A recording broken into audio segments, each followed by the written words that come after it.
Semana número 3. Recuerda que trabajamos con el sílabus de la CEPRE San Marcos y estamos en el extract número 5. Así que comenzamos ya de una vez con la palabra geodinámica, que es el título de hoy.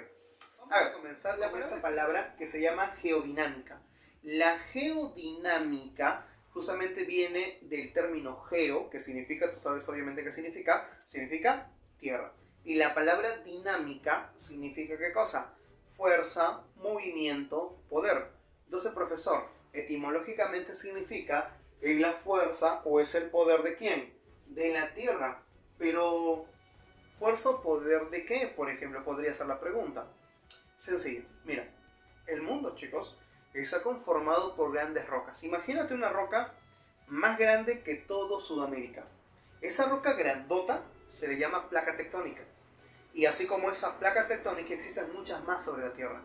Pero las placas tectónicas no son piezas de rocas sostenidas, sino que son, estáticas, sino que son dinámicas, significa que se mueven. Ahorita vas a aprender por qué.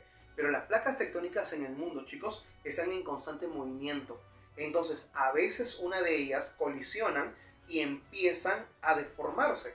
Entonces, la geodinámica es la fuerza o poder que tiene la corteza en generar modificaciones en la Tierra. Por ejemplo, la corteza, profesor, es el término. Por ejemplo, en la Tierra, que todo eso, imagínate, tienes a la Tierra, redondita y gordita, bien bonita, la tienes a la Tierra y le hacemos un tajo, más o menos como la que ves acá. La capa más delgadita se le llama corteza, o también llamado litosfera. Entonces, esa capita llamada corteza o litosfera, pregunta examen admisión San Marcos, San Marcos preguntaba eso. ¿Cómo se le llama a la capa más superficial de la geósfera? La geósfera está constituida por 3 capas. La corteza, el manto y el núcleo. ¿Hasta ahí? ¿Acá? Entonces, los cambios que ocurran sobre la litosfera, esos cambios estructurales se denominan justamente geodinámica.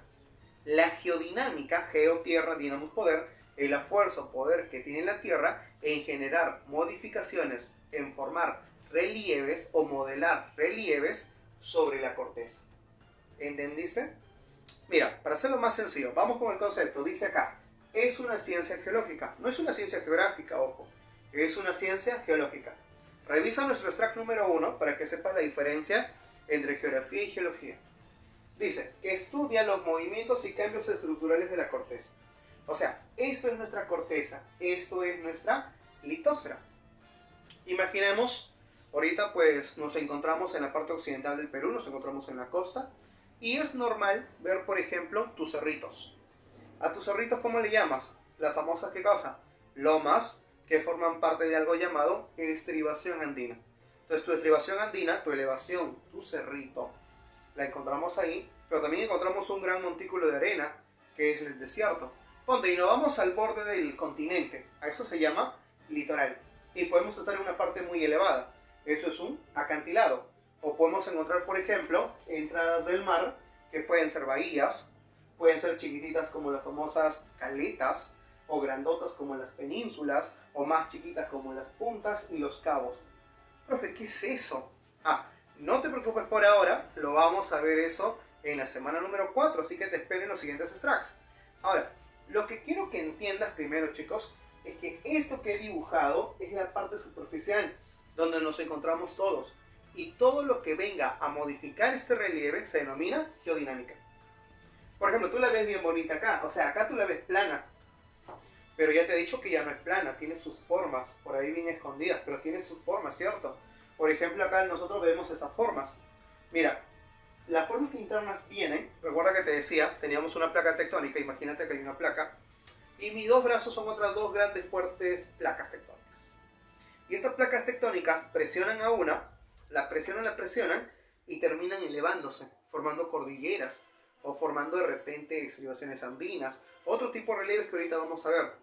Pero esas fuerzas vinieron desde el interior de la Tierra, o sea, la corteza estaba ahí tranquila, pero las fuerzas internas vinieron y terminaron deformándose. Entonces, estos son las fuerzas internas y estos son las fuerzas externas. Profe, ejemplo, ¿te acuerdas que te mencionaba tu playa, por ejemplo? El mar vino, después de desgastar y después de haber formado bahías, caletas o penínsulas, desgastó ahí, pero vino en otro momento y depositó la arena. Cuando eso pasó, esa arena depositada al borde del continente, porque son materiales finos, se le llama playa. Pero vino el viento, arrancó materiales de las rocas o de las montañas y también depositó. Esta zona, un desierto. Pero vino el río y desgastó a la ladera de tu montaña. ¿Y qué pasó? Formó de repente cañones o valles en la parte baja. Entonces, esto por arribita, fuerzas externas, como el viento, el mar o el río. Y por esta parte de acá, las fuerzas internas vinieron y formaron montañas. ¿Entiendes?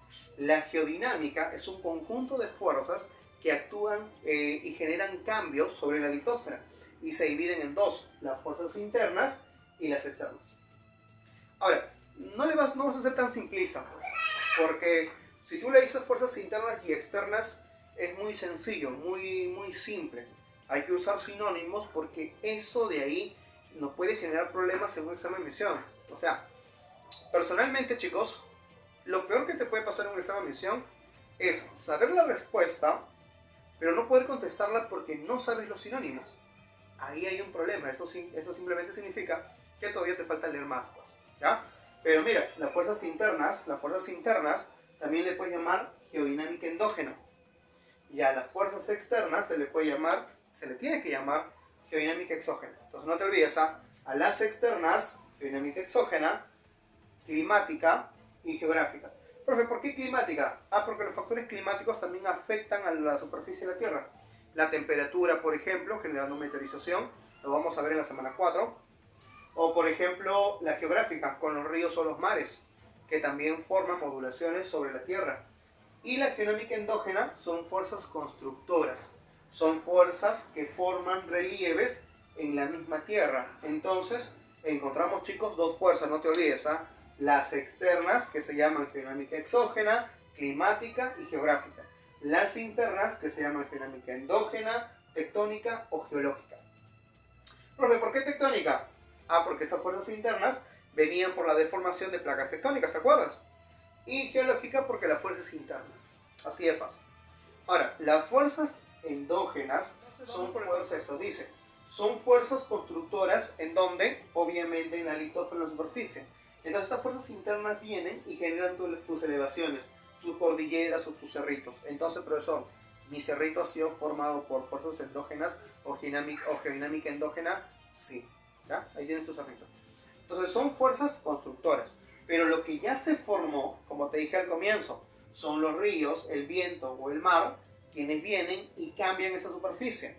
Pero, profesor, cuando desgastan no son fuerzas destructoras. Podría ser, inclusive los materiales de la CEPREVI se le ponen así, son fuerzas destructoras, pero no, en San Marcos hay que ser un poco más estéticos.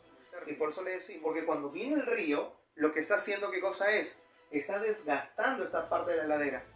Por ejemplo, está formando un cañón fluvial, pero ahí va justamente lo que te quiero explicar. Cuando está cayendo el río, entre comillas, se está destruyendo, pero no destruye, sino que forma un cañón. Entonces, ¿una fuerza qué cosa?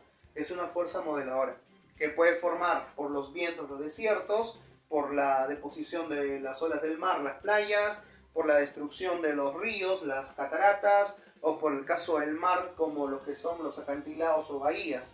En cambio, las fuerzas endógenas forman tus montañas, pueden formar cordilleras, estribaciones, ¿no? Entonces, son otras características. Ahora, las fuerzas endógenas que vienen desde el interior, la gravedad, sabes que es una fuerza que viene hacia el interior de la Tierra. Entonces, la geodinámica endógena es una fuerza que actúa en contra de la gravedad. En cambio, la exógena, ¿cómo actúa? A favor de la gravedad. Como actuar en contra de la gravedad es pesada porque tiene esta fuerza en contra, justamente, te va a costar mucho trabajo formar una montaña o cordillera. Entonces, es por eso que una montaña o cordillera son relieves que se realizan en procesos muy lentos. O sea, una montaña demora millones de años en formarse. Y por eso justamente la formación de ese relieve se hace en periodos muy largos. Entonces, no te olvides, la geodinámica se divide en dos grupos. Geodinámica endógena, que estamos trabajando en esta semana, y la siguiente, la geodinámica exógena. La geodinámica endógena son fuerzas constructoras y las exógenas modeladoras. Estas fuerzas geodinámica endógena forman montañas, cordilleras y actúan en contra de la gravedad. En cambio la otra, ¿cómo es la otra? Actúa a favor de la gravedad y pueden formar acantilados, bahías, playas, cañones, cataratas y muchos relieves más. Ahora comenzamos, chicos, con el título de esta semana. El título de esta semana corresponde al tema de geodinámica endógena. La geodinámica endógena, chicos, se manifiesta de tres maneras. Uno es el diastrofismo, que la vamos a trabajar en este extract, y en el siguiente extract, en el extract número 6, vamos a trabajar los vulcanismos y los sismos. Entonces, no te olvides en el siguiente extract la segunda parte de esta primera parte de geodinámica endógena. Ahora, en el caso del diastrofismo, profe, ¿qué es eso? Por ejemplo, te mencionaba al comenzar este video de que el mundo estaba constituido de grandes rocas y a esas rocas inmensas se llamaban las famosas placas tectónicas. Por ejemplo, por acá encontramos una placa. Esta placa se llama la placa de Nazca. En cambio, esta placa que está acá, todo esto, la parte de Sudamérica y parte del Atlántico, todo eso se llama placa sudamericana. Esta de acá es la placa, por acá hay otra placa, mira, que es la placa africana. Entonces, chicos, el mundo está constituido de grandes rocas llamadas placas tectónicas. Pero recordemos una condición que ocurre en la Tierra. A mayor profundidad, la temperatura va a elevarse, pero en cierto momento, chicos, se va a elevar tanto que la temperatura hará que la roca ya no sea sólida, sino que la roca se convierta en magma. O sea, debajo de estas placas tectónicas vamos a encontrar magma, pero ese magma no está quieta, sino que ese magma está en movimiento. Profe, ¿cómo que movimiento? Sí, chicos. Lo que pasa es que recuerda que la Tierra no está quieta, pues no es tranquila, no esa gordita no es tranquila, sino que empieza a dar vuelta y ese movimiento de la Tierra se llama el movimiento de... Pon en los comentarios para saber que nos está siguiendo. Entonces, ese movimiento de la Tierra está haciendo que el magma se mueva y con ello se muevan las placas tectónicas. Entonces, ¿qué significa? Que las placas tectónicas se mueven debido a este magma. ¿Ese magma cómo se llama? Corrientes convectivas. Entonces, las placas tectónicas, como se están moviendo, a veces van a tener fuerzas para moverse justamente y lo van a hacer de manera horizontal. A veces lo van a hacer de manera vertical o a veces lo van a hacer de manera tangencial. Entonces, el conjunto de fuerzas que tienen las placas tectónicas debido a las corrientes convectivas, que pueden generar movimientos verticales, que pueden generar movimientos horizontales y también fuerzas o movimientos tangenciales, a ese conjunto de movimientos se le llama diastrofismo. ¿Entendiste? El diastrofismo es el conjunto de movimientos que tiene la corteza. Examen Misión San Marcos. ¿Por qué se forman? A. Por las corrientes convectivas. Leemos entonces lo que dice acá. El diastrofismo son procesos que actúan en el desplazamiento, deformación y dislocalización de materiales en la corteza. Profe, no entendí. Lo que pasa es que esos desplazamientos son movimientos de las placas, pues. Esas deformaciones se refieren, por ejemplo, miren esta imagen. Vemos cómo la corteza se ha deformado. Ahorita vamos a aprender qué es eso. Y también dislocamiento, significa rupturas. Entonces, chicos, los continentes se desplazan. Los continentes se rompen o se doblan. Entonces, en otras palabras, son los movimientos horizontales, verticales, tangenciales, que fueron generados por el movimiento de placas. Examen Misión San Marcos. ¿Quiénes o qué fuerzas actúan o cuál es la causante de la formación de los movimientos de las placas tectónicas? Así vino. Entonces, ¿cuáles son esos causantes? Las corrientes convectivas. Hay una pregunta de San Marcos que decía, una pregunta más o menos de dato, decía, ¿las corrientes convectivas en qué capas geosféricas se encuentran? Las corrientes convectivas son estas. Y se encuentran ya no en la corteza, sino se encuentran en el manto. Pero hay dos mantos. Manto superior. Y ese manto superior se llama astenosfera. Entonces, ¿cuáles son las causas del diastrofismo? Son las corrientes convectivas y la isostasia. Profe, ahí sí volé. O sea, la palabra iso significa igual. Y la palabra estasia, ¿sí? Estado, significa igual estado. Pero, profe, ¿igual estado de qué? La corteza, chicos. Lo que pasa que, mira, esto es tu corteza, ¿cierto? Pero acá tienes el fondo del mar y acá tienes el continente. Entonces, una placa oceánica, una placa continental. Veamos este dibujo. Esto sería la placa oceánica y esto sería la placa continental. Lo que en el tema de geósfera, tú le llamas a esto cima, con S, no con C, cima, y a esto le llamas ciel. El cima es la parte del fondo de los mares y el ciel son los continentes. Esas placas se están moviendo, pero siempre tienen que estar en equilibrio. Al equilibrio del ciel y el cima, es decir, al equilibrio de la corteza, a eso se denomina ¿qué cosa? Isostasia. La Tierra siempre tiene que estar en equilibrio. Entonces volvemos. La geonómica endógena se divide en tres: diastrofismo, vulcanismos y seísmos. El diastrofismo era un conjunto de movimientos generado ¿por qué? Por las corrientes convectivas y la isostasia. Un ejemplo. Por ejemplo, hoy he visto en las noticias sobre los sismos ocurridos en Piura, en Tacna y Loreto. O sea, en un día, 3 pequeños sismos durante la madrugada. Pero esas características se están formando porque, uno, cuando hay un sismo, hay una convergencia o un rozamiento de placas tectónicas. Pero, por ejemplo, chicos, si en ese momento ocurriera un sismo, 8 graditos nada más, no pido más, solamente 8 graditos en Lima.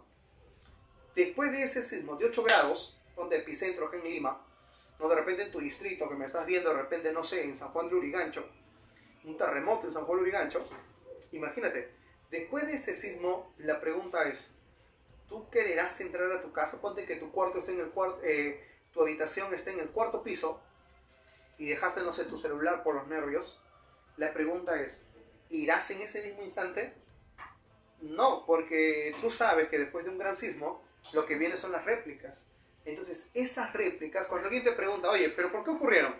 Una persona común y silvestre te dice, no, es que las placas tectónicas se han chocado, entre comillas, ¿no? Y se han desacomodado y ahora tienen que volver a acomodarse.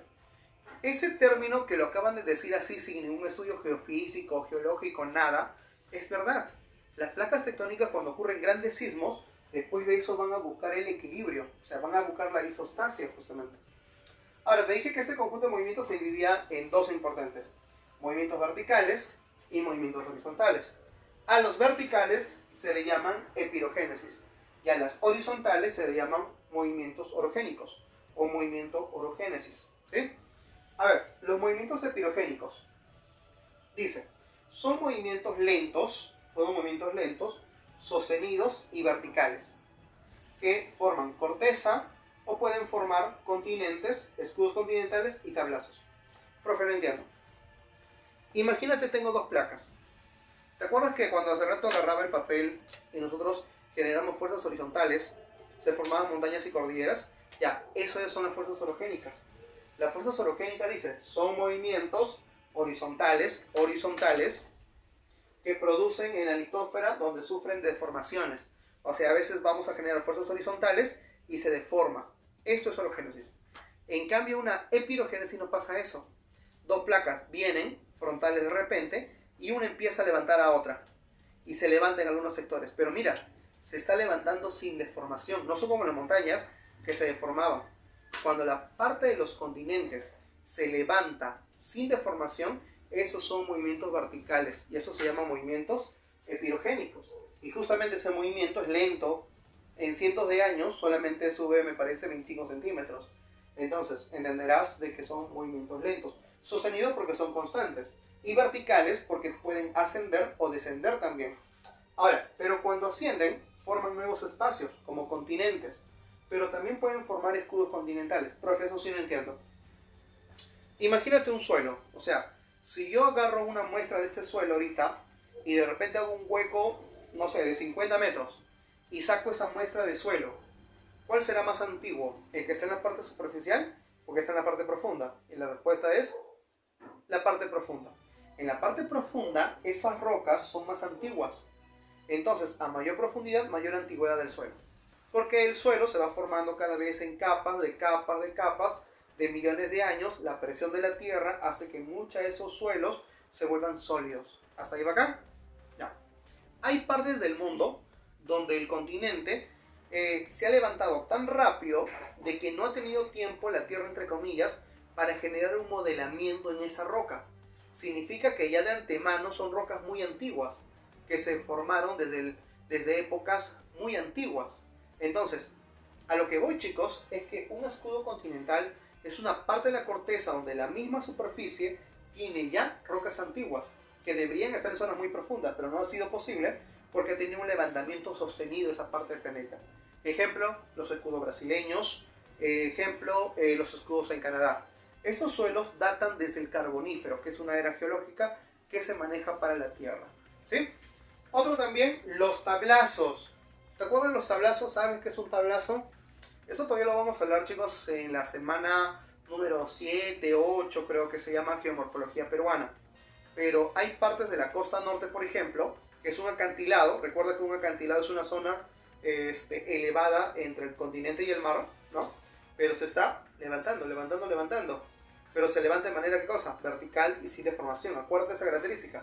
Sin deformación, porque si fuera deformada, me estás hablando de la otra, ¿sí? Y con la otra, chicos, nada que nada, tú ya conoces ese término. Entonces, continuamos. La epirogénesis son movimientos verticales que generan justamente todo lo que te he mencionado. Pero, ¿cómo explicamos la formación de continentes, por ejemplo? Hay una pregunta de San Marcos que decía, la deriva continental, ¿quién es el autor? Ah, ya, entonces vamos con eso. El autor de la deriva continental es el maestro Alfred Wegener. Alfred Wegener es un alemán, es un climatólogo, es un geólogo, que propone, a través de otras personas, ¿sí? A través de otras personas, otros geólogos, él va a coincidir en que el mundo, chicos, si vemos un mapa mundi, nos vamos a dar cuenta que los bordes continentales como que tienen una simetría. Profe, ¿qué me está diciendo?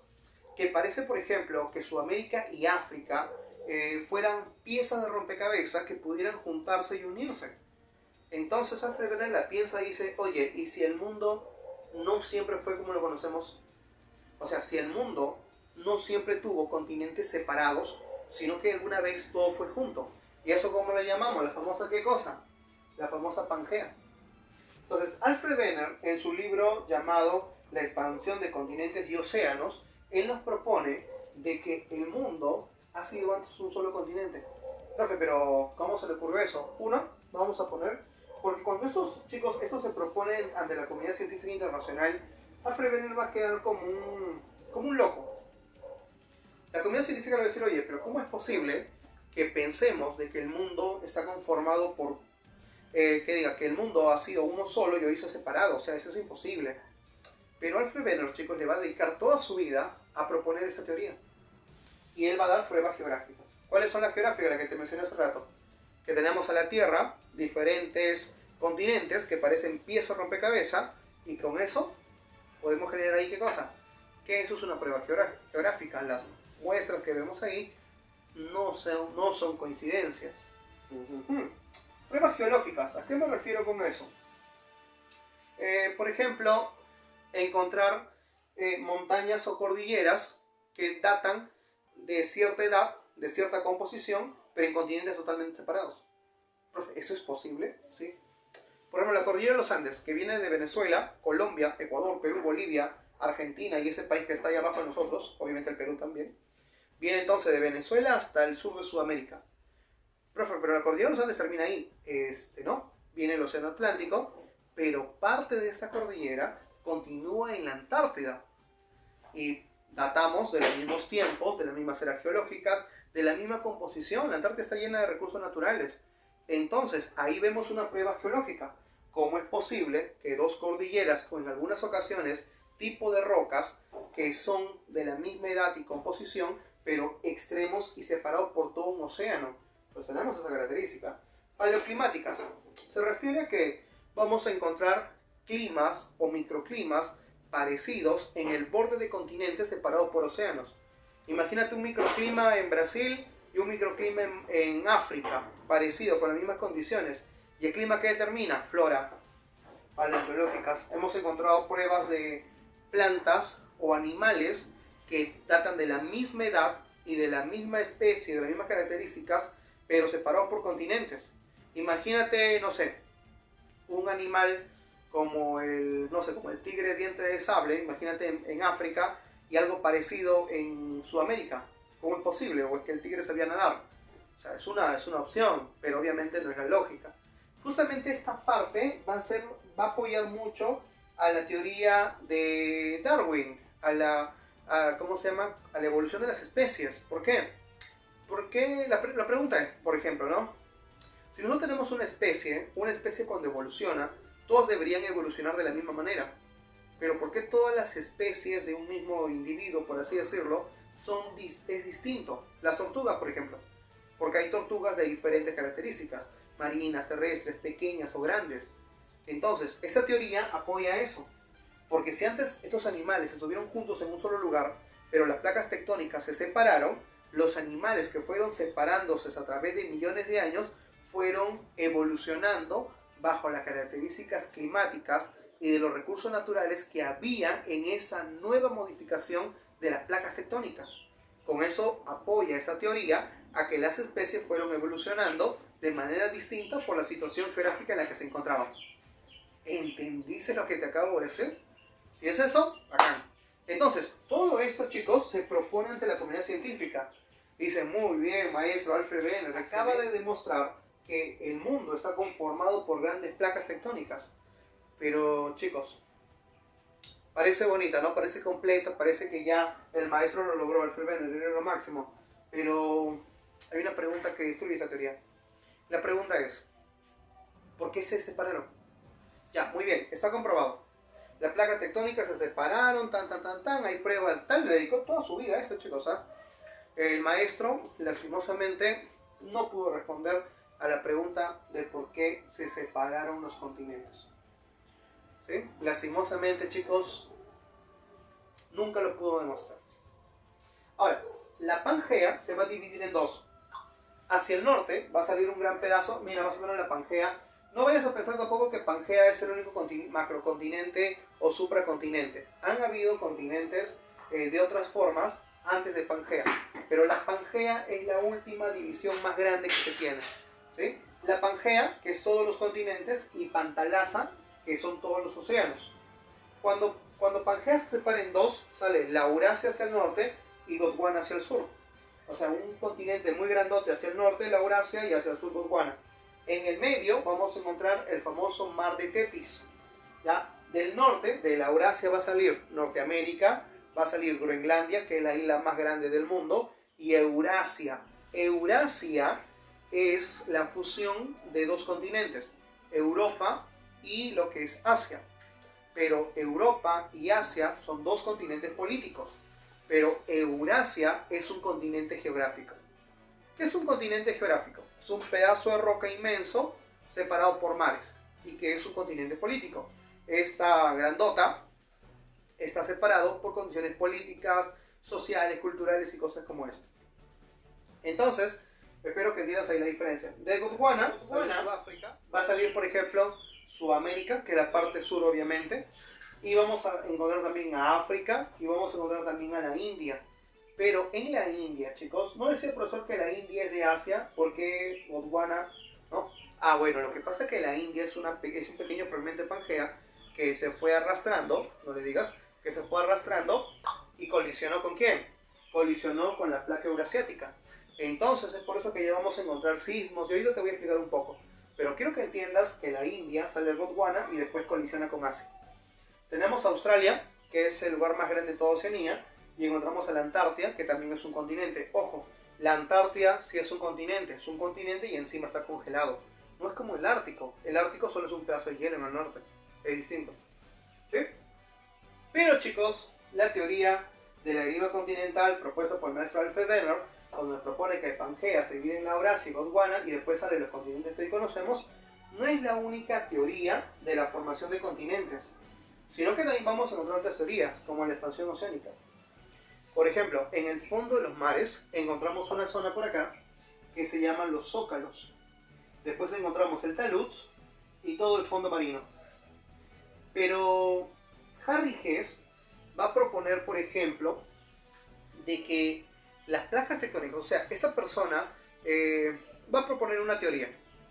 nos va a proponer que las placas tectónicas a veces también se separan. O sea, cuando hay una separación de placas tectónicas, el magma viene y entre esos espacios nuevos que se están formando viene y empieza a salir el magma. Y el magma formará nuevo suelo. O sea, cuando hay una separación de placas, por eso justamente propone el título la teoría de la expansión oceánica. Significa que en los océanos se está formando nueva tierra. Profe, ¿es eso posible? Claro.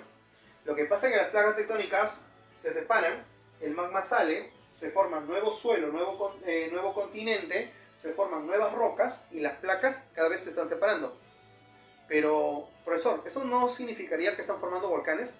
Si es magma lo que está saliendo, roca, fluido, a mucha fuerza, ¿no serían volcanes? Sí. Entonces, ¿qué va a pasar?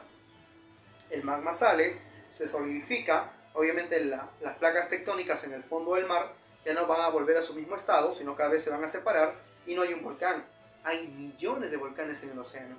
Entonces, esto hace, chicos, que las placas tectónicas siempre se estén desplazando y se estén moviendo. ¿Gracias a qué? A las corrientes convectivas. Eso, en el año 1912, no lo sabía Alfred Wegener. Es por eso que a su teoría no pudo demostrarlo por qué se movieron los continentes. Cuando la pregunta fue, ¿por qué se movían los continentes? Alfred Wegener no lo supo. Tuvimos que saber eso 50 años después. 50 años después viene el maestro Harry Hess con la teoría de expansión oceánica, que menciona que las placas tectónicas no siempre se están juntando, sino también hay separaciones. El magma sale, se forma nueva tierra y las placas se van separando. Entonces maestro Harry Hess complementó a la teoría de la deriva continental. Busquen a Alfred Wegener, vamos a condecorarlo.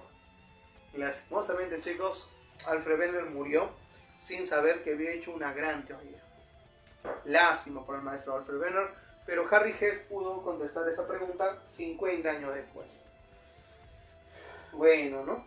Pero, profesor, ¿esto también es una teoría, la de las corrientes convectivas? Sí. Hay personajes como Holmes, así se escribe, no sé cómo se pronuncia, Holmes o Tuss Wilson, que proponen de que debajo de la Tierra, obviamente, el magma está fluyendo. Entonces, eso genera movimientos en las placas tectónicas. Pero, mira, entonces tenemos la teoría de las corrientes convectivas, la teoría de la expansión oceánica y la teoría de una Pangea, ¿no? Que fue separándose debido a las corrientes convectivas y la separación formó nuevos continentes. ¿Qué te parece si a todas esas tres teorías y muchas más por ahí pequeñas que se van complementando, la unimos en una sola teoría? A eso se le llama la teoría de la tectónica de placas. La tectónica de placas no es una teoría inventada, es una teoría sistemática. Yo lo digo así, ¿por qué? Porque unimos varias teorías y contamos una sola. La comunidad científica internacional propone que el mundo está conformada de muchas placas tectónicas. De placas tectónicas como la de Nazca, la sudamericana, la africana, la de Coco, la filipina, la antártida y muchas placas más. Esas placas tectónicas que vemos, pues son partes de piezas rompecabezas alrededor del mundo. Se dice entre 12 o 14 las más grandes. Encontramos placas continentales que obviamente forman parte del continente, como las mixtas, porque también tienen parte del mar. Y encontramos a las placas oceánicas, que solamente forman parte del océano. Ahora, vamos a encontrar que las placas no están quietas. Hay algunas placas que, por ejemplo, recuerda que te dije que debajo de ellas hay magma. Entonces, imagínate por acá, en este gráfico, mira, esa de blanquito es el sentido como viene el magma. ¿Te acuerdas que te dije que el magma no estaba quieto? Ya. Entonces, cuando viene el magma de esa manera, son bordes continentales o bordes de placas tectónicas donde el magma es descendente. Como el magma es descendente, o sea, está viniendo así, desciende, mira mis dedos, está descendiendo. En otra parte, está ascendiendo. Cuando descienda, ¿qué va a pasar con los continentes? Y cuando ascienda, ¿qué va a pasar con los continentes? ¿Entiendes? O sea, cuando son descendentes, las placas tectónicas van en su encuentro. A eso se llama convergencia. Cuando a ti te digan, ¿no? Las placas tectónicas son convergentes, ¿qué significa?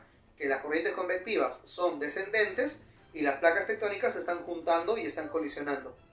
En cambio, cuando te digan que las placas tectónicas son ascendentes, las placas tectónicas se están separando, como la de acá. Mira, acá son ascendentes, se separan y eso ya no se llama convergencia, eso se llama divergencia. Cuando se juntan, convergencia. Cuando se separan, divergencia.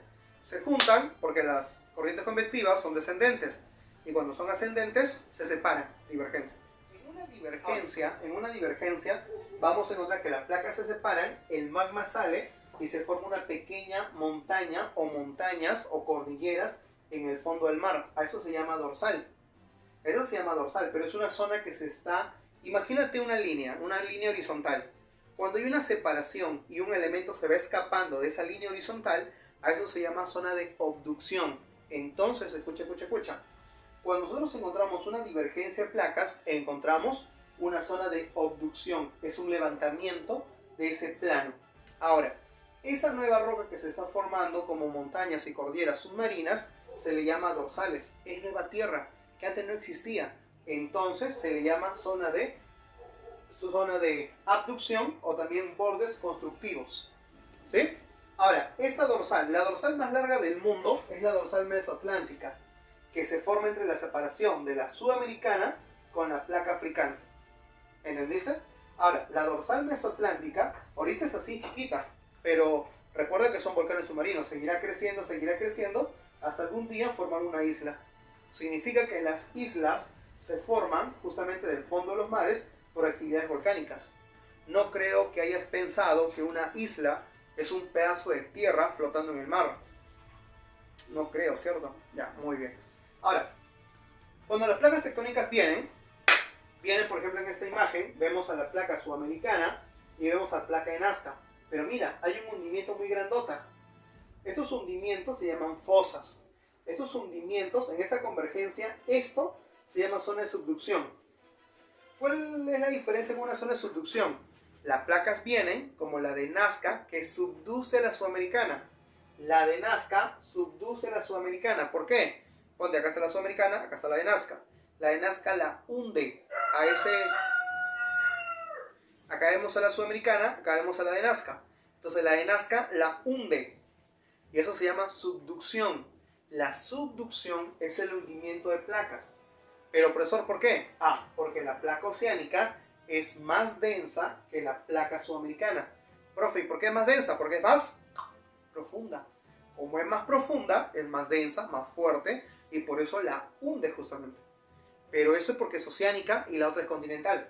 La continental tiene menor densidad, como la sudamericana, y la de Nazca tiene mayor densidad por ser una placa oceánica. Pero al hundirse, forma una fosa, como el caso de Perú, la fosa de Tacna, por ejemplo. Pero recuerda que el mundo te dije que tiene que estar en isostasia. Así como se está hundiendo y está formando una zona de hundimiento, entonces en el continente está elevando, porque recuerda que hay una isostasia. Si algo se hunde, algo se levanta. Y como se hunde acá en el borde, acá se levanta la montaña y a eso le llama Cordillera de los Andes. Entonces, ¿la Cordillera de los Andes se forma por subducción? Sí. ¿Por qué? Porque al hundirse las placas, acá se hunde, forma fosas, pero en el continente se levanta. ¿Por qué? Por isostasia. Entonces, la zona de subducción genera en el continente que se formen montañas. Pero eso pasa cuando una placa, como la de Nazca, es más fuerte que la placa sudamericana. Ahora imagínate dos placas continentales, eurasiática e índica. Las dos vienen, pero como las dos son débiles, se destruyen y se levanta nueva tierra. Esa nueva tierra que se está levantando es una cordillera. La cordillera del Himalaya se formó por una zona de abducción, por convergencia. Pero como las dos placas son continentales, ¿qué pasa? Vienen, se destruyen y se levantan. ¿Entendiste? Volvemos a ver. Si no entendiste, chicos, acá es la oportunidad. Los tipos de bordes son tres. Hemos mencionado ahorita dos. Los bordes convergentes y divergentes. Cuando hay colisión, convergencia. Cuando hay separación, divergencia. Cuando hay convergencia, a veces una, por ser más densa, como las oceánicas, subducen a las continentales. ¿Qué significa? Que la hunden y que forman zona de subducción, que forman acá en el fondo, en el hueco, o sea acá, fosas. Y en esta zona, así como se hunde, por acá se levanta. ¿Qué está formando la subducción allá? Montañas, cordilleras, convergencia. Pero cuando las dos placas son débiles, se destruyen y se levantan. Ya no zona de subducción, zona de Obducción, ejemplo, euroasiática con índica. ¿Y qué forma? La cordillera del Himalaya, ¿entendés? En cambio, cuando hay separación, se separan las placas, sale el magma, se eleva el magma, forma ya no bordes destructivos, porque acá se está destruyendo bordes destructivos, en cambio se está formando en la Tierra, bordes constructivos, ¿ya? Que forman dorsales, y la más larga te decía, que es eso acá, la dorsal mesoatlántica. Ahora, hay una más que se llama transformante pasivo fallo neutro. Es unas placas tectónicas que podemos ver ahí que las placas no se están ni colisionando ni separándose, sino que están de costadito. Imagínate ahí, de costadito. Entonces las placas se desgarran, por eso se le dicen pasivas, neutras, como la famosa falla de ¿qué? La falla de San Andrés, por ejemplo, ¿no? Esa película media rara, que no tiene nada de verdad, por si acaso jamás se va a producir, así que no tengas miedo. Esos son justamente una falla, es cuando dos placas están rozándose. Profe, en Perú hay fallas, claro. En Pachacamac, por ejemplo, acá, está cerquita. O Matucana, ¿no? Entonces, encontramos eso ahí. Te decía entonces que el diastrofismo era un conjunto de movimientos y se dividía en dos movimientos. Los verticales, la epirogénesis, y las horizontales, la orogénesis. Las orogénesis eran movimientos horizontales en deformación que formaban montañas y cordilleras. Pero cuando se deforme, como la de acá, encontramos a la placa que se ha deformado y ha generado un doblamiento. A ese doblamiento se llama plegamiento. Pero ponte que se dobla tanto, chicos, se dobla tanto que la rompemos. Y cuando la rompamos, ¿cómo se llama eso? Se llama falla. La falla es la ruptura de la corteza. Pero cuando nosotros hablamos del plegamiento, es porque esto de acá se puede doblar. Profe, no entiendo. Lo que pasa es que hay partes de rocas que sí tienen la composición de plegarse. Hay unas rocas que son las rocas estratos, que es de tipo de roca sedimentaria. Esas capas de rocas se doblan y generan justamente una parte elevada, esta parte elevada se le llama zona anticlinal, las elevaciones. Y la parte hueca, la parte así bajita, se llama zona sinclinal. La anticlinal es, por ejemplo, la parte anticlinal es la zona elevada, la zona convexa, y la parte hueca, la zona cóncava. En la zona cóncava, sinclinal, encontramos los valles en V, los valles en U, encontramos los pasos suabras, por ejemplo, en la parte de arriba, los volcanes, las montañas, las cordilleras, conjunto de montañas. Y por ahí no vaya a ser que encuentres la palabra, por ejemplo, hay una palabra por ahí un poco extraña que quizás te pregunten, como las charnelas. ¿Qué son las charnelas? Por ejemplo, entre el anticlinal y el sinclinal hay un punto medio. Es como decirte la parte más baja del anticlinal y la parte más elevada del sinclinal. A esta parte media, entre comillas, se le llama charnela. Entonces, la orogénesis son movimientos horizontales que generan doblamientos a la parte elevada, anticlinal, y a la parte de abajo, sinclinal. Pero cuando se rompen, se llaman fallas. Horst, la parte elevada, y Graben, la parte de abajo. O sea que es una falla. Imagínate la tierra normal, pero se rompió y una cayó, ¿no? O una se hundió y empujó a la otra. Porque hay varios tipos de fallas, ¿ah? Hay fallas rotulares, inversas, normales, laterales, o sea, hay mucho tipo de fallas. Pero esta es la falla más conocida y la que usamos mucho en academias. En esta falla se ha hundido el Graben, ¿no? Que es la parte hundida, y la parte elevada es el Horst. Son montañas que no terminan en punta, sino como es parte del continente, y se cayó este borde, significa que es una zona elevada, pero en forma plana en la cúspide. Eso se llaman mesetas. Y esta parte de acá, fosa tectónica, también se le llama, o fosa geológica. No fosa marina como la que viste por acá. Acá. Eso se llama así. Y esta zona hueca, a veces puede venir precipitaciones, lluvias, ríos y formar un lago. Y formar un lago tectónico. Listo, chicos. Entonces, hemos hablado un poquito de lo que es el extract número 5. Estamos en el tema número 3. Te espero en el extract número 6, que será la siguiente parte de este mismo tema. Así que en el extract número 6 del tema número 3. Y seguimos con la segunda parte de geodinámica. Recuerda que todo el video completo lo puedes encontrar en nuestra plataforma privada, en el grupo de Facebook llamado Wikigeo CEPRES San Marcos. Así que continuamos de una vez. Si quieres acceder a nuestro grupo, te voy a dejar las características que necesitas en la descripción del video. Ahora, Cuando estuvimos hablando en el extract número 5, te mencionaba que la geodinámica se dividía en dos. La geodinámica endógena y la geodinámica exógena. La siguiente clase va a ser de geodinámica exógena. Por ahora estamos sumando la geodinámica endógena y te dije que se dividía en tres manifestaciones. ¿Cuáles eran? Lo que era el diastrofismo, teníamos al vulcanismo y teníamos a los sismos. El diastrofismo lo hablamos todo el extract 5. Ahora nos vamos a enfocar a hablar de qué? De los vulcanismos o volcanes simplemente, y también de qué? De los sismos o también llamados seísmos. Así que espero que aproveches al máximo esta pizarra. Comenzamos con el vulcanismo. El vulcanismo consiste justamente en la expulsión del material fluido en el interior de la Tierra. Por ejemplo, podemos encontrar en la Tierra muchas veces fallas.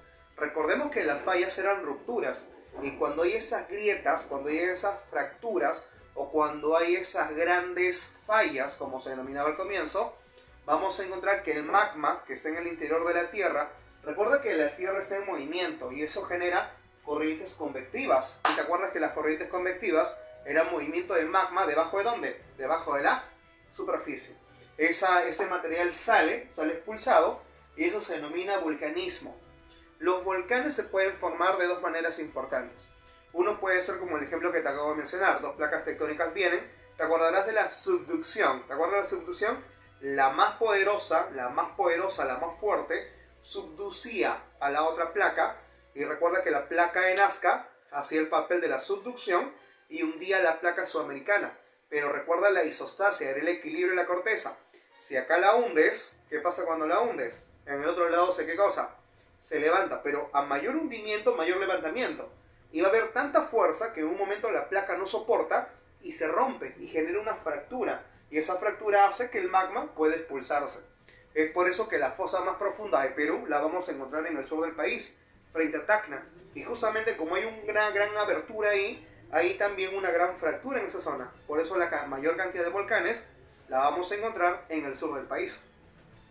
Vamos con el concepto, a ver, ¿qué tanto vamos aprendiendo? Dice, el vulcanismo se produce cuando el material fundido, o sea, hablamos del magma, en el interior de la Tierra sale a la superficie. Cuando eso se eleva y sale a la superficie, se llama lava. Entonces, ¿la lava y el magma es lo mismo? No. El magma es cuando está en el interior de la Tierra y cuando sale se llama lava. A ese manto fluido que sale de los cráteres de los volcanes se denominan también colada de lava, ¿sí? O tienes otro nombre también. A través de las grietas o fisuras o simplemente orificios. Vemos el volcán acá, vemos una chimenea, que es este cono de acá, esta chimenea es el cono. Bueno, el cono es esto de acá, pero vemos como un tubito, ¿no? O sea, una gran abertura circular que viene de la cámara magmática hacia la parte de la superficie. Entonces acá tenemos una chimenea lateral, tenemos un cráter, tenemos un cono y la gran cámara magmática. Entonces, los volcanes, que normalmente son expulsiones de grandes cantidades de magma o material fluido a gran temperatura, recuerda también, niño, que se manifiesta de dos maneras. Uno es de manera intrusiva y la otra es de manera, ¿qué cosa? De manera extrusiva. Profesor, intrusiva, extrusiva. Cuando hablamos de intrusiva, o sea, dentro, en cambio la otra es extrusiva. Acuérdate la ex, ¿qué significa? Que está fuera. Extrusiva. Por ejemplo, en las extrusivas dice así: el magma es expulsado por las corrientes convectivas. ¿Te acuerdas que te decía que debajo de la Tierra había corrientes convectivas? Era magma en movimiento. Sale expulsado y eso se denomina justamente un material extrusivo. Mucho de ese volcán se va a solidificar y va a formar, recuerda, rocas ígneas extrusivas o plutónicas, porque es magma, es lava en realidad, que se ha solidificado sobre la Tierra, pero se ha vuelto duro, se ha vuelto una roca ígnea. Entonces, otro, dice, formamos lava, claro, es lo que sale. Formamos dorsales. ¿Te acordarás que cuando vimos en el extract 5, hablamos que las placas tectónicas, ¿qué cosa? Se separan, y al separarse, el magma salía y formaba montañas dentro del mar. Esos son las dorsales. Encontramos a los geysers. ¿Te acuerdas de los geysers? ¿Ha visto, por ejemplo, esa película La Era de Hielo? En la parte cuando los animales van corriendo la corteza, hay una parte donde los animales que van corriendo la corteza se topan con un vapor de agua que sale a mucha presión desde el interior de la Tierra, ¿no? Justamente acá lo tenemos en el dibujito, los geysers. Los geysers son pozos de agua subterráneos, ¿no? Que la temperatura, por estar cerca del volcán, aumenta tanto la Tierra que empieza a levantarse vapor de agua. Pero encontramos a veces en algunas zonas grietas. En esas grietas el agua se funde, el agua cae y llega a cierta profundidad. Y como a mayor profundidad, mayor temperatura, ¿qué pasa con el agua? El agua se evapora, sube de nuevo y forma un lago. Esos lagos calientes se llaman las famosas aguas termales. ¿De qué se usa acá? Entonces, las aguas termales son lagos, pero lagos de aguas calientes producidos a través de grietas donde el agua justamente se ha tenido que meter. Otra.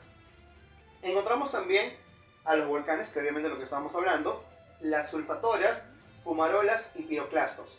En la geonámica exógena, chicos, a veces cuando el volcán erupciona, vamos a encontrar unas nubes, pero unas nubes muy negrotas. Son nubes ardientes. ¿Sí? Esas negrotas ardientes son nubes cargadas de mucha ceniza. No sé si has visto no una negra ardiente, sino unas nubes grandotas, ¿sí? Negras, que tienen cenizas. Esas cenizas se llaman piroclastos. Son materiales finos o materiales un poco más gruesos que a veces salen de los volcanes y justamente se depositan alrededor de toda un radio de cierta distancia alrededor del volcán. Entonces el piroclasto es un material sólido que es expulsado por volcanes a través de nubes muy grandotas que son nubes ardientes o nubes piroclásticas, se le llama también. Encontramos también a las sulfatoras. Por ejemplo, podemos encontrar cerca de un volcán una zona donde esté saliendo tipo gases, muchos gases. Gases alrededor de zonas de cenizas y zonas de depósitos de azufre. Cuando pasa eso, de ahí cuando encontramos ese vapor de gases saliendo, justamente se llama sulfatora. Normalmente producen suelos llanos. O sea, imagínate ver un suelo llano, no ves alrededor ningún cráter, pero ves según estudios, vamos a encontrar un volcán de manera horizontal sin una elevación. O sea, no tiene elevación el volcán, está a nivel del suelo. Cuando esos gases salen de ahí se llaman más o menos así, sulfatoras. Y las fumarolas son la cantidad de gases que expulsa un volcán en el mismo cráter o alrededor de él también. También se puede encontrar así. Ahora vamos a mencionar al volcanismo intrusivo. Recuerda que esto consiste en que el magma no salga del interior de la Tierra. O sea, el magma no sale, se solidifica dentro de la Tierra. A esas solidificaciones dentro de la Tierra se denominan plutones. Por ejemplo, los plutones hay de muchas formas. Tenemos una que es recontra grandota. Mira, imagínate toda esta es grandota. A esto se llama batolito. Pero dentro del batolito vamos a encontrar características muy diferentes, ¿sí? De repente masa de magma que todavía no ha sido solidificada del todo, y eso se denomina xenolitos. Si encontramos nosotros, por ejemplo, que el plutón, recuerda, el plutón es una solidificación del magma. Si ese plutón terminó de manera vertical, se le llama dique. Si terminó de manera horizontal, se le llama sil. Si terminó con una forma de hongo, lacolito. Si fuera así, mira, o sea, está así. Imagínate, bueno, no tengo ahorita nada. Imagínate así, o sea, el acolito es como una línea horizontal. Imagínate una línea horizontal acá, un estrato, una capa de la Tierra y se ha levantado como un domo, ¿sí? Eso se llama lacolito. Ahora, un lopolito es parecido, pero ya no está hacia la parte de manera convexa, sino está de manera cóncava. Pero recuerda, es así, está plano y después baja. Profesor, pero ¿se sobreentiende? No, porque a veces hay parte de la roca, o sea, imagínate así. Imagínate, mis dedos de acá son los planos. Esto acá está formando ahorita un lacolito. Pero si esto fuera el plano y estamos haciendo así, eso se llamaría un lopolito. Pero si vemos que el estrato como que cae y se forma así, o sea, ya no es el plano y cae, sino que todo eso también cae de manera cóncava, a eso ya se llama facolito. Imagínate de nuevo, ustedes por los términos pueden molestarte. Imagínate una línea horizontal. Ahora, en esa línea horizontal, el magma se forma así tipo una cúpula, como la que estás viendo acá. A eso se llama lacolitos. Si fuera al revés la cúpula, o sea, la línea ya no viene así simplemente, ya no viene así, sino que la línea viene hacia abajo, ya no se llama entonces lacolito, sino eso se llama lopolito. Pero un facolito, ¿qué cosa es? Cuando ya no viene recta, sino que la base también baja. O sea, todo baja. Ya no se forma tipo un chupo hacia abajo, sino que todo baja de frente. ¿Entendiste la diferencia entre el acolito, facolito y lopolito? Si no retrocede el video, no hay ningún problema, lo puedes notar ahí cuantas veces sean necesarias. Ahora, profesor, pero esas partes del interior de la Tierra que se ha formado, ¿se notan sobre la superficie? Sí.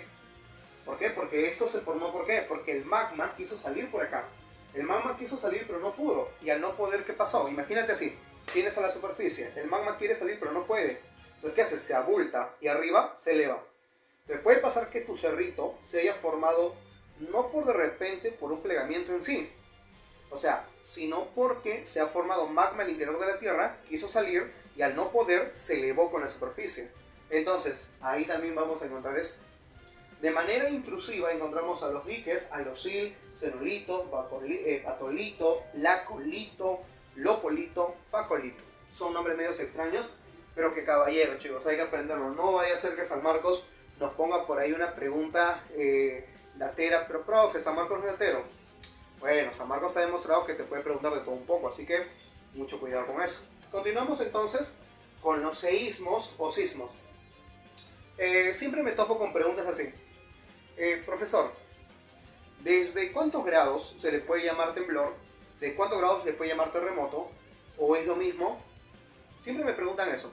O sea, el alumno piensa que cuando un sismo es suave, temblor, y cuando un sismo es muy fuerte, terremoto. Pero ¿será cierto eso?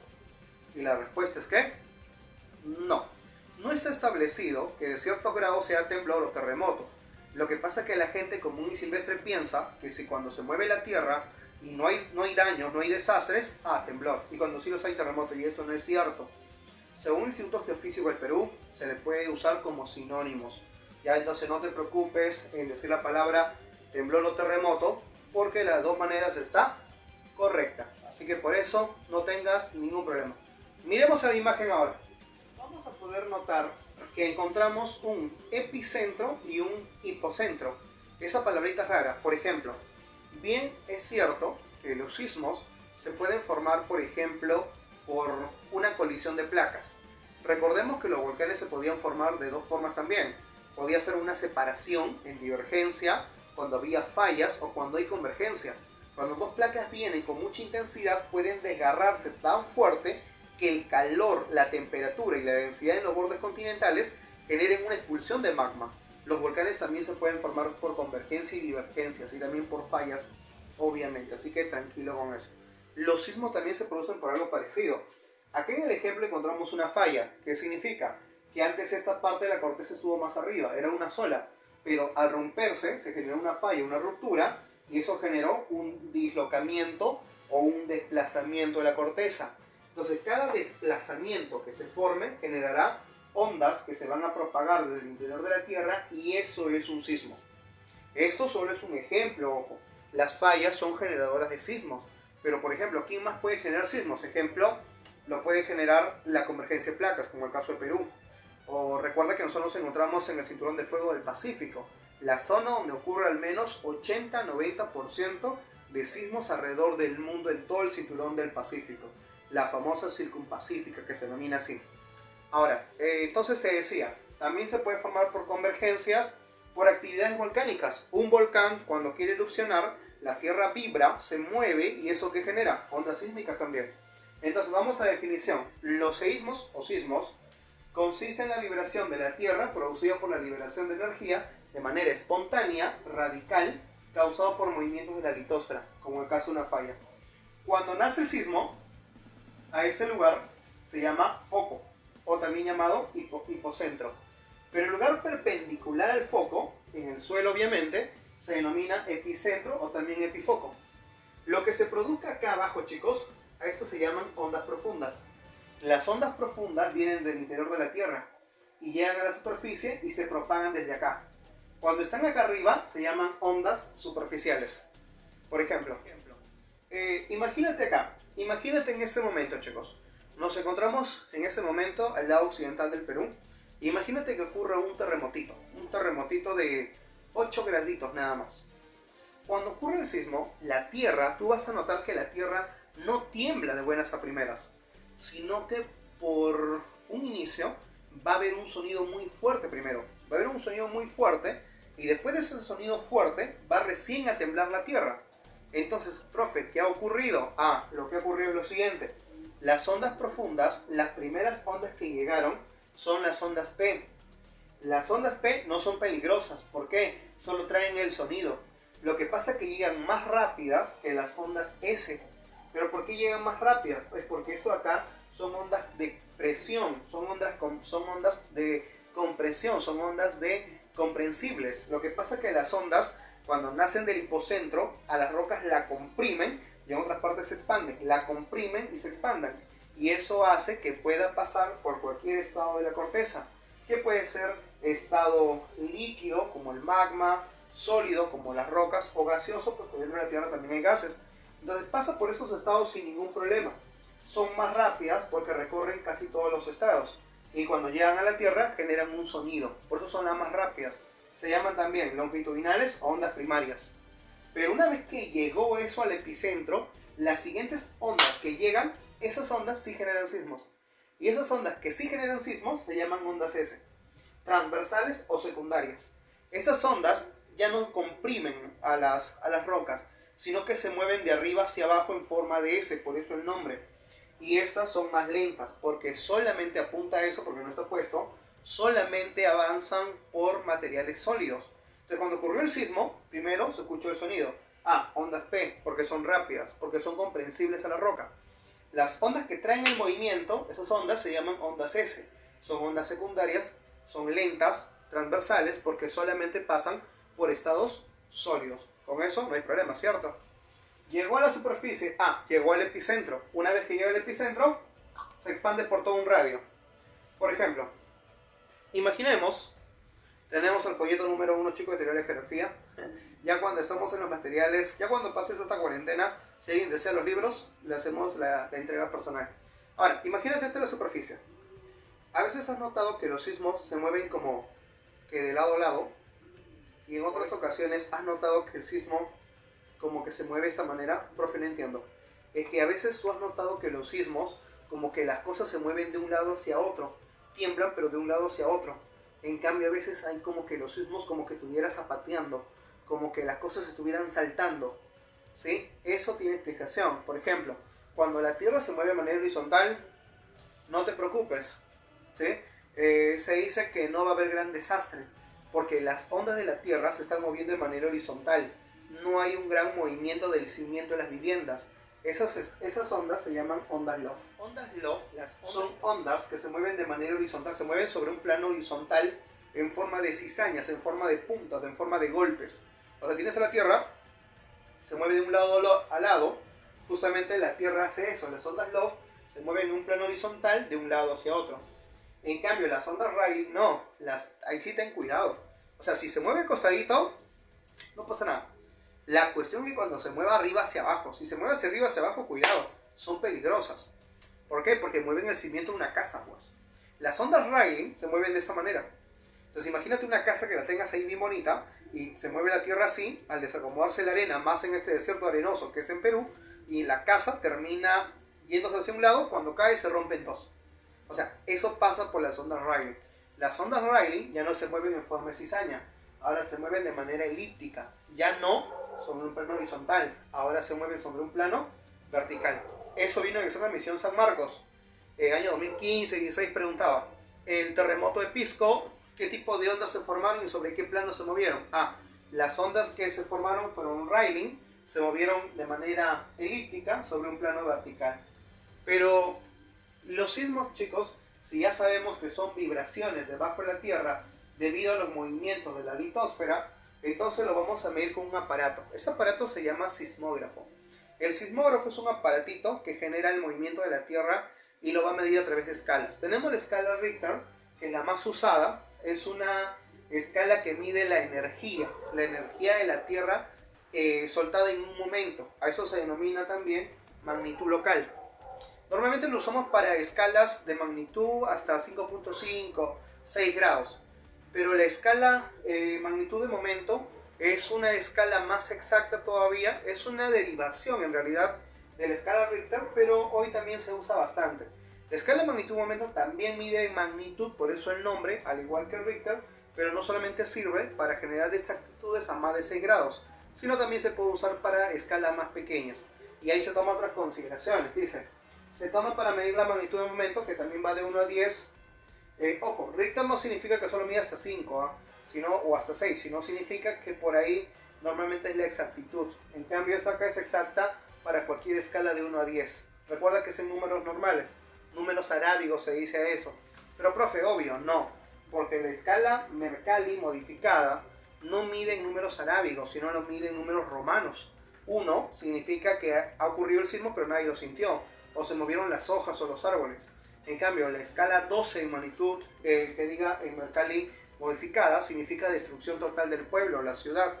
En la escala de Mercalli mide la destrucción, la intensidad o los efectos, significa los daños. En cambio, la magnitud de momento y la magnitud local o Richter mide la energía liberada en un momento determinado. La escala de magnitud-momento en la geometría se mide a través de la geometría de la falla, la profundidad del foco y el desplazamiento producido durante el sismo. Entonces, chicos, encontramos que el diastrofismo lo vimos en el extract 5, ahora en el extract 6 que estamos viendo los vulcanismos y lo que son los seísmos. Espero que hasta acá no haya ningún problema, estamos en el extract número 6, te espero en el extract número 7 que es geodinámica exótica.